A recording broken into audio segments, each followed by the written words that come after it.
Good morning, everybody, and welcome to the OK Grognard Show. Today is Thursday, July 16th, 2020, 9:30 a.m. Central in beautiful Lake Geneva, Wisconsin. Today for Terrain Day,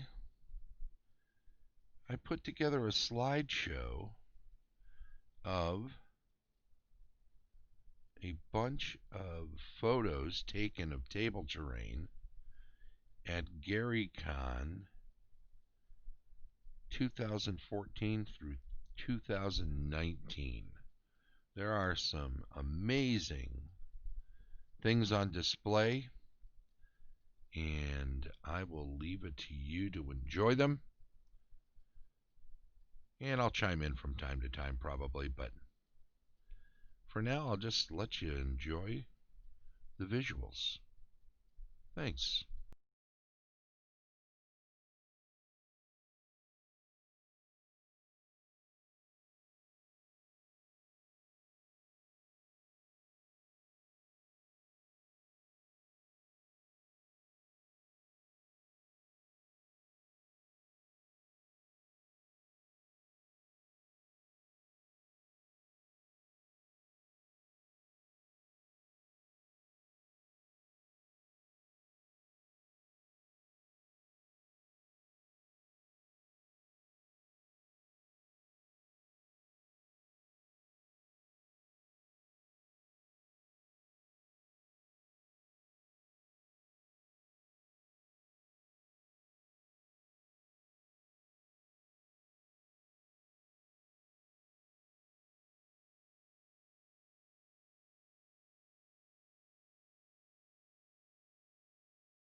This was fun being on the sand table. Good morning, Grail Knight. The gentleman in the wheelchair there is Jeff Perrin. He is the co-author of Cavaliers and Roundheads with Gary Gygax. It was published in 1973. And we were playing on a sand table at GaryCon. Here's a play test of a game I ran at GaryCon also. We were using the back room at Lake Geneva Games. This was, well, the back room has not been updated yet there, so that would have had to have been before 20, so it would have been 2015, I guess. Here we are, because we played 2 years in a row at Cavaliers and Roundheads. Here it is before it's completely set up, when they're forming the sand table parts.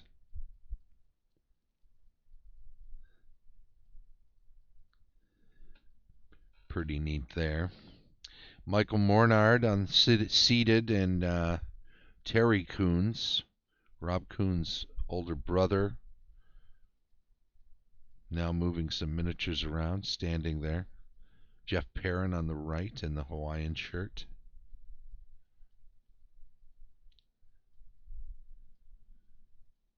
Mike and Terry being old guard original playtesters of D&D and early wargamers. My buddy Nate and I. There's Norm in the background over there with the orange and red shirt. I think it was Nathan Like out of Minnesota myself. See the guy in the hat in the back? That's Dave McGarry, who created the Dungeon board game. Most people are familiar with this. This is one of Steve Fratt's bombed out World War II scenarios. He puts all these pieces down. Here's a nifty little storm the castle scenario, huh? See that little cart by the gate? You think that has to get across the entire board? Has to be guarded. I love the little touches, the market kiosks and the pen for animals outside the gates of the castle there. Probably would be a lot more. I've played a lot of historical war games. I started off as a miniatures wargamer in the early 70s before D&D. That's what playing chainmail got me into D&D. I've used to play a lot of DBA and DBM and DBMM when it came out, and Field of Glory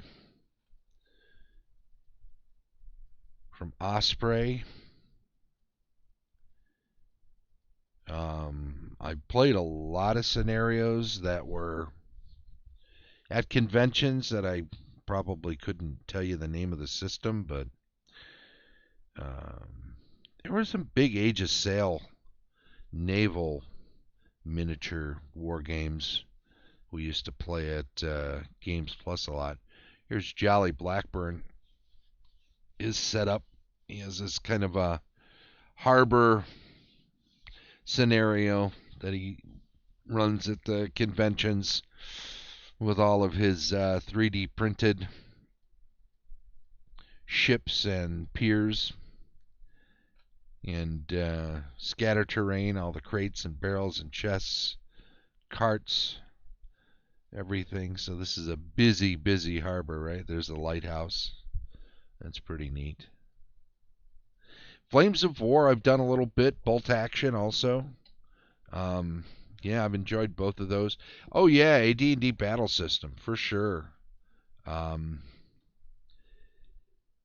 We were talking about historicals, but if you venture away from historical into fantasy, and get into so many different systems. all the GW systems, Sci-Fi 40K, obviously, their Lord of the Rings, and the regular now Sigmar, but Warhammer Fantasy, and you get into things like, oh, here we go. This was a Viking Saxon scenario, a Saxon hill fort being attacked by Vikings, and you had to survive that. There's some nifty, simple terrain. Get the forces out there, line them up, run them across. I think this was one of Kevin Kabai's Lord of the Rings scenarios. Those are just amazing. Those are practically historical. Hey, Inkdweller 8, how's it going, buddy? Oh, Grail Knight, you haven't been around this week, have you? I don't see you on my list from this week or last week. We haven't seen you in a couple weeks. Is that possible? Well, I want to get you in on the drawing for this week for sure. So let me add you in there. Inkdweller, I got you in for sure already. There we go. There we go. Fago grape. Delicious. Or is it? It's got that pale yellow grape color rather than the forced purple. I love how he has all of these tokens at the ready for conditions, morale conditions, and depletions. You remove models from the stands. Bunch of wargs there, right? The old guard elves holding up against one of the leaders.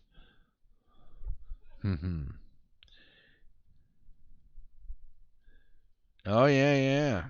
Yeah, that's right. Oh, yeah, I've got you here for last, was it Saturday? Or was it Sunday? Oh, I've got you for both anyway. Yeah, you're good to go, Grail Knight, for sure. Ooh, look at the paint jobs on some of those. See what I'm saying about Kevin's work setting these things up? Of course, he's one of the head honchos with the Historical Miniatures Game Society.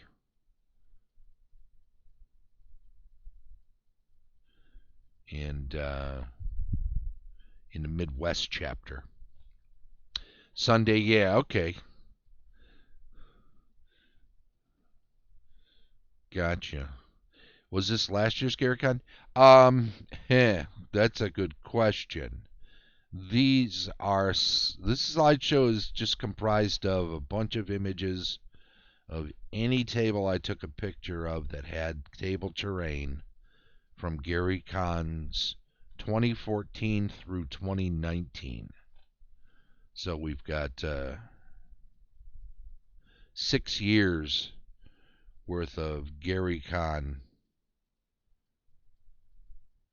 setups here.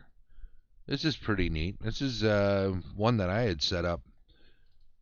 It was paper stock buildings on top of a printed out. Look at those old Dragon Strike golems. Giant, look out for the giant cockroach up on the castle. That thing will kill you. You don't want... Oh, there's 2 of them. Look out.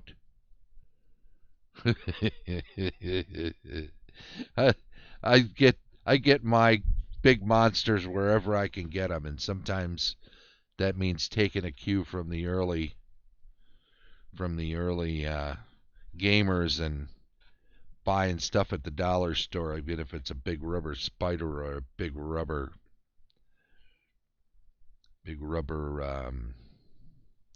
Cockroach. Sorry, these are kind of fuzzy. That's Alan Growy on the left in the tie-dye. He's running a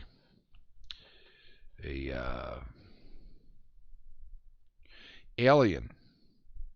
He ran an alien scenario with all the armor. Oh, this is another shot at the Vikings attack as Saxon Hill Fort using the sand table. Wonderful little ships there. They're just, they're perfect. They fit all the Saxons stuffed inside, ready to defend the walls. No sense going out. Got to make use of your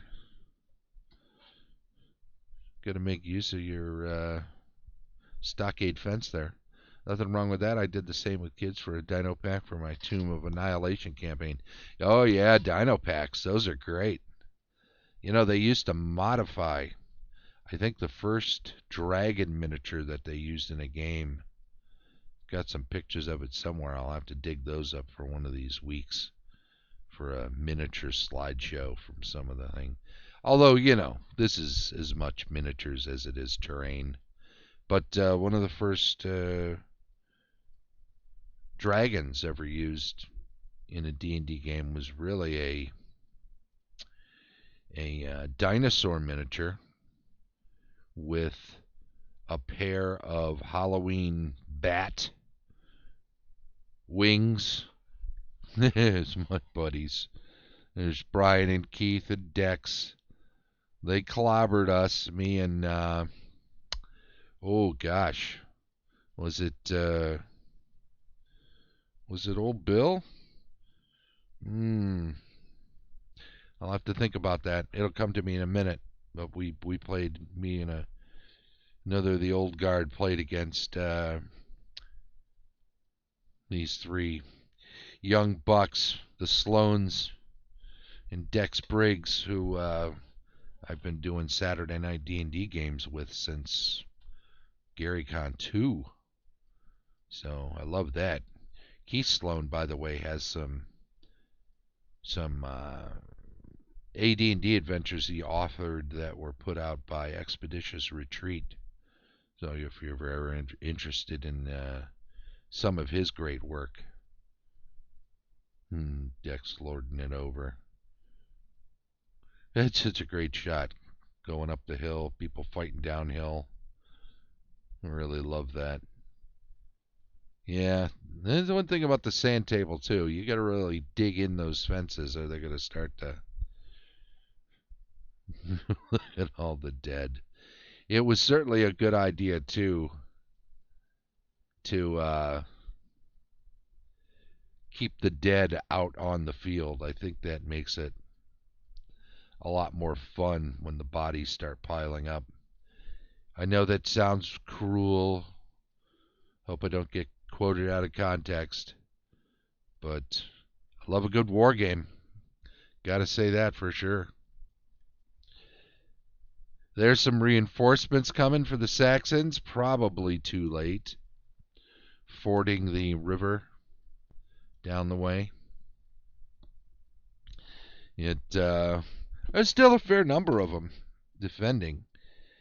Hey, you know what? As a matter of fact, I know they weren't too late because the Vikings never really got a foothold. So they didn't. I'm not even sure they needed those reinforcements, to be honest. I think the Vikings got clobbered without them. If I recall correctly, we did send just a handful of Vikings over to the bridge to try to hold them off. But I don't think we ever breached the stockade. Yeah, look at that. We're just letting them come right through. They're gonna come flank us and crush us. Stack enough bodies and you can climb over the wall. Don't think we didn't think of that. Try as we will, it wasn't gonna work. Was this Siege of Bodenberg? Kevin Maurice there in the center with that big bushy beard. running a classic scenario. Oh, here's another look at that alien setup. I must have taken a picture earlier in the day before they were playing. That's good. That's a good shot. Get to see just about everything there, above and below. Pretty nifty. Impressive once, all the miniatures are out too. There's the escape ship, right? We're, I don't I think when I played the scenario, we didn't get halfway across this room. We were just slaughtered. It was a I'm going to blame dice on that one. As I recall, the dice were just very hot against us. We never even got to the second panel of terrain. We were stuck in the first one. You were supposed to be able to get across that first one, destroy everything, and get through.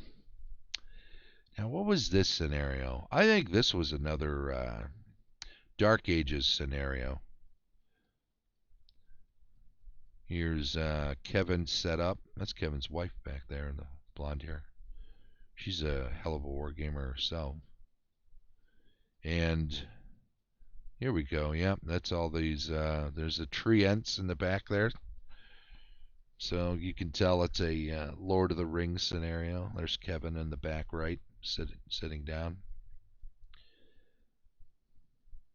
Yeah, that alien setup was phenomenal.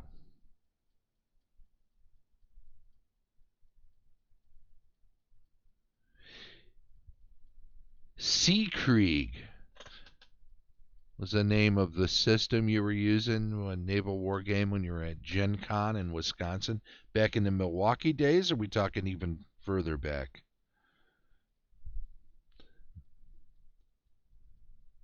And there's Rangers of the North. Oh yeah, this was one of those get the baggage train across the board as safely as you can scenarios. You can see the ring of defenders. Yeah, that's right. It was Dwarven. Yeah, this was one of those dwarves on elves scenarios from early Tolkien history. Milwaukee days. Yeah, I used to get up there. I used to get over to a lot of the Gen Cons when they were in Milwaukee. It was nice. I mean, it was an hour north. I was just over the border in Waukegan in those days. In the earlier Milwaukee days. Eventually, I was down in Chicago, though. Did not make many of the later, maybe one or two of the very latest, just before they moved to Indy. But I think the Milwaukee Gen Cons were definitely a treat. They were still under 25,000 people back then. About 4 years before it moved to Indiana, you say, your wife and you went to the safe house. Sure. Absolutely. I'm looking for a safe house. Is all you got to say, and they won't make you do anything stupid.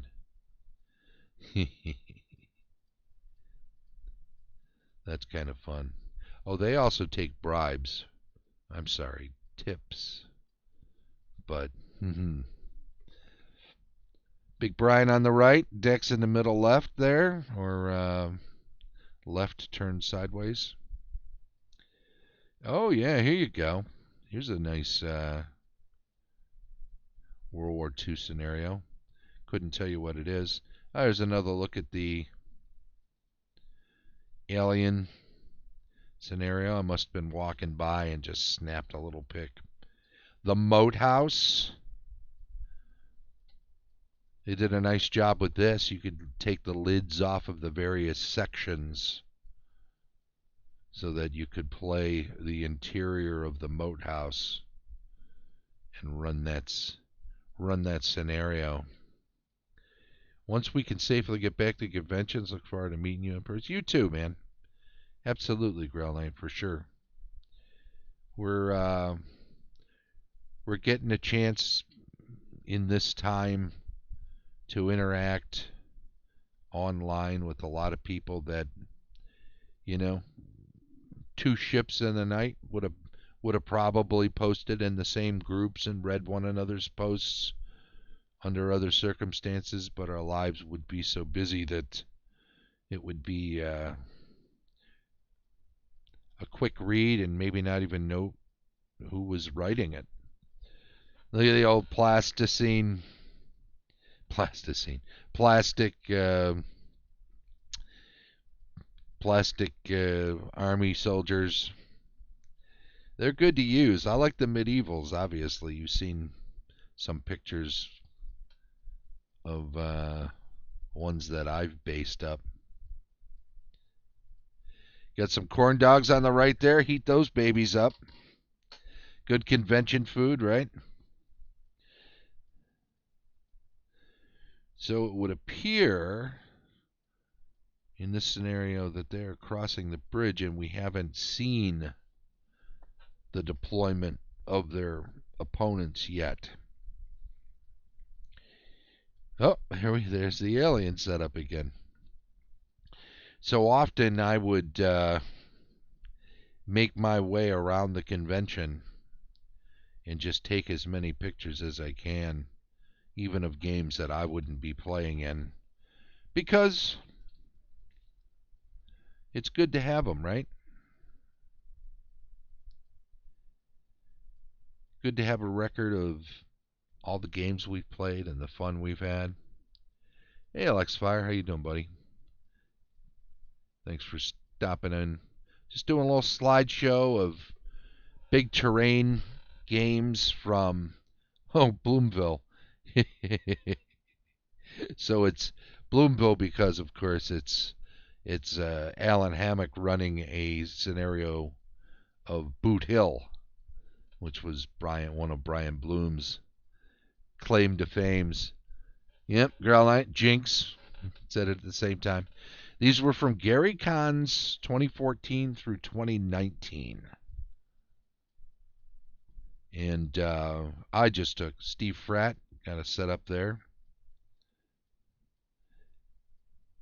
I just took pictures of, I took pictures of everything. This slideshow just happens to be of as many of the war games, and in some cases RPGs that were using big terrain.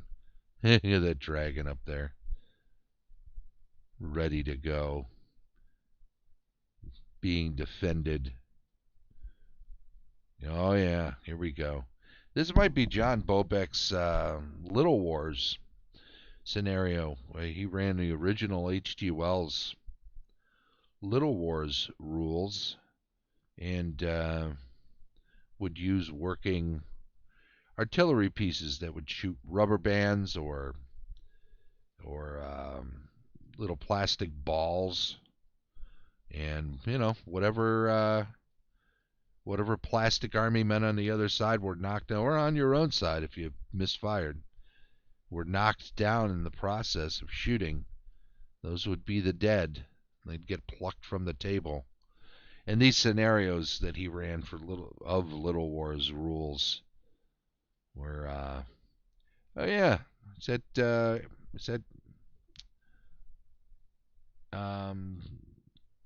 big setup that Tenkar and Bloat and Zach Laser were all running.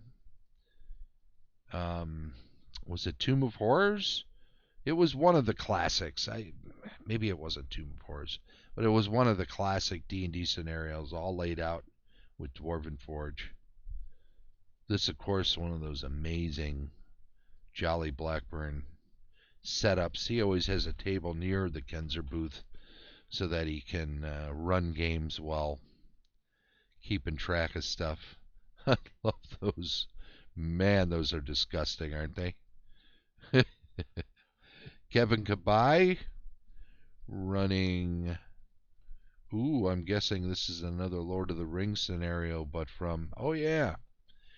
This was a big one.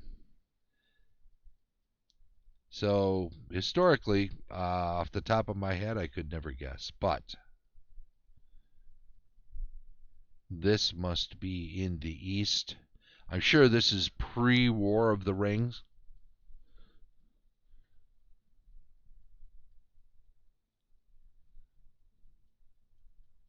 Yep, that Alien game setup was over at the Ridge before it got moved to where we are now with this setup, or these two setups that we've just seen, which are at the old Playboy Club, the Grand Geneva. Here you go, little Star Wars, a compound, fighting their way in or out.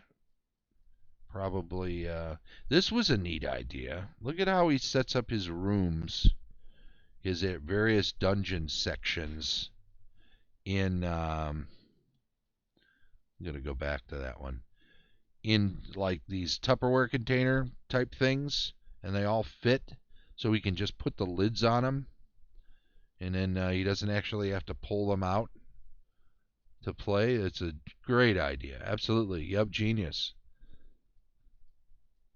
And then, you get to see everything. I mean, they're translucent, so they're not really obtrusive when you're playing. I don't think they would be problematic. And you just butt them up against one another, and there's your whole dungeon layout. I'll bet, in a certain sense, you could make them kind of modular, change a few pieces on the interiors of each one, and then they're different than they were.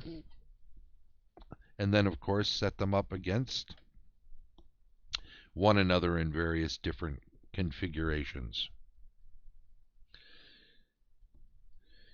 This is one of those surcoat scenarios with the simple felt terrain and the dollar store plastic medieval army men based up. Gold versus silver. Silver and blue versus gold and red. Oh, yeah. That's a big setup there, huh? That's going to be war-torn before you know it. This was Steve Fratt's Thermopylae. Oh, no, maybe it was. Pretty sure that was. And another big sand table battle.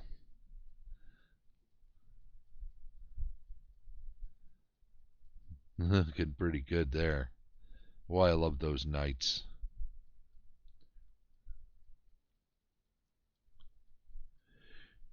Gary Con getting packed now at the new venue. Uh, yeah, no, yeah, no. I don't know. It's still got room to grow.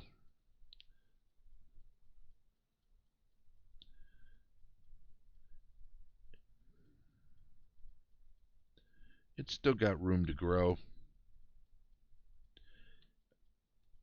We'll see. They could conceivably get another 1,000 people, and it wouldn't be quite full. We'll see, though. It's pretty crowded during certain days for sure, the weekend days. But Thursday's still kind of thin. Taking another stab at Cavalier Roundheads here. Gets loud in some areas. For sure, the big open rooms where they do board gaming over in the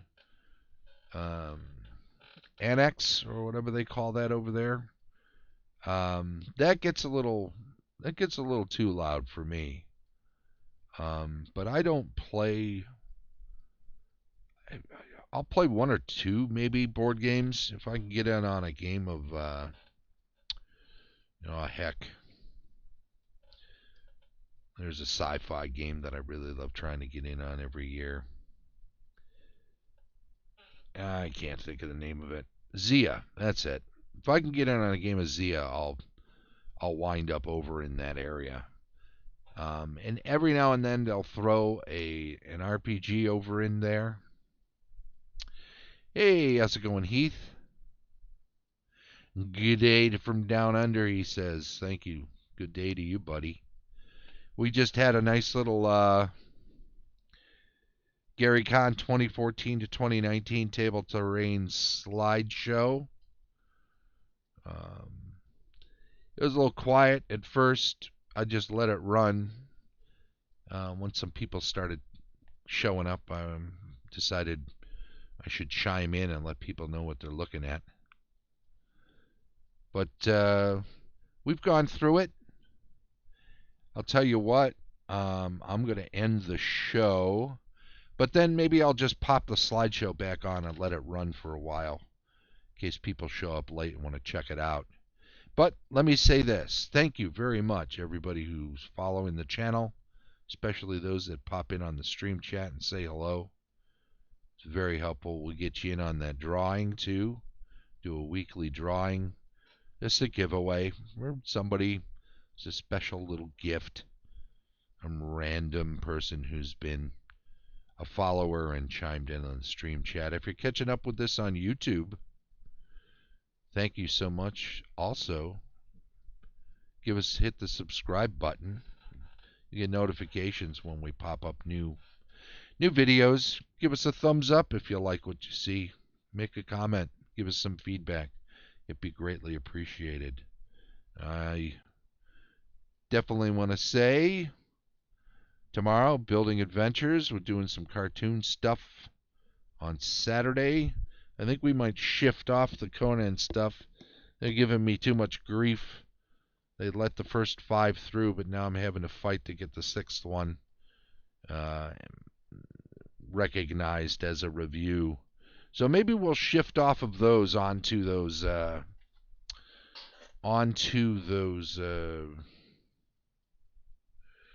Prince Valiant ones that I picked up. We'll check those out. Maybe we'll do the first Prince Valiant one this Saturday.